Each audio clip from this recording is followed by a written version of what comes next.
Hi, I'm Jill. I'm a dollhouse miniaturist of 30 years, and I started this channel to show people how I meet miniature dollhouse challenges. So let's go and see what I'm up to today. Today in the studio I've been busy making hedgehogs, so I just thought I'd have a hedgehog day. And so I've done these several different ways just to find out which would be the best way to do it. And so basically I have made a shape with some chenille sticks and some fleece and did some felting on it. And then I was really worrying about how to make them spiky.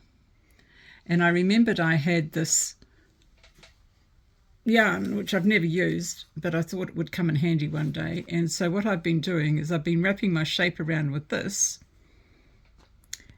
This is my hedgehog getting there. And it'll be trimmed. I have to trim it. But I found if I wet this, it goes spiky. So I'll be able to make it spiky when I finish. And I just tried a bit of paint on it to see how that would work. And that seems to be working quite well as well. So I'll be able to colour them and then I'll trim them to shape when it's all done. And that'll become more hedgehoggy. Well, one hopes it'll become more hedgehoggy. And so there's a little guy here that I've been doing as well. And he's just going to sit. But you can see I'm just starting to, I'll trim that. And then I'll start putting another little bit around his leg. And I'm just doing it in short lengths because it's easy to control. And I'm just using tacky glue. And then I'll do a little bit around his face and finish off his face and shape him. And he'll look like a little baby hedgehog. So I think it's all working quite well. You have to let me know what you think, but I think by the time I've done it, the hedgehog will actually be standing up at the table, so it'll look a little bit different. And I've started painting the mushrooms, and I'm just planning on doing the small ones as well. And then I'll take you over to my railway desk and show you what else I got today when I was out.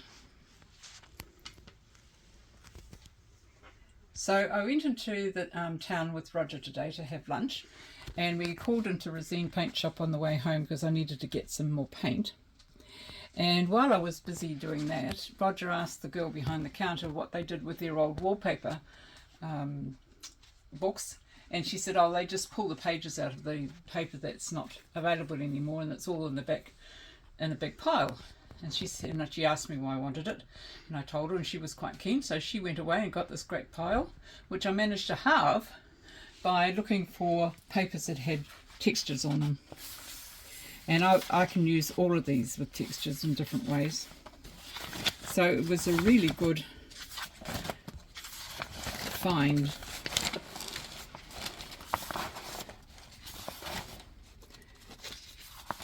So I'm really pleased with these. I could get quite enthusiastic. That's quite an interesting brick one, but I don't know how I'd use that. And so thank you, Resene, for that. That was very helpful and well worth more than my $5 I spent on my paint pot. So I use Resene paints quite a lot on my work. So including my Beacon Hill house. Do you recognise the Beacon Hill house? It's sometimes since you've seen it.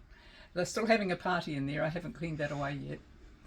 And so tomorrow I'll be finishing off my hedgehog and we'll see how he looks then. Hedgie, his name is.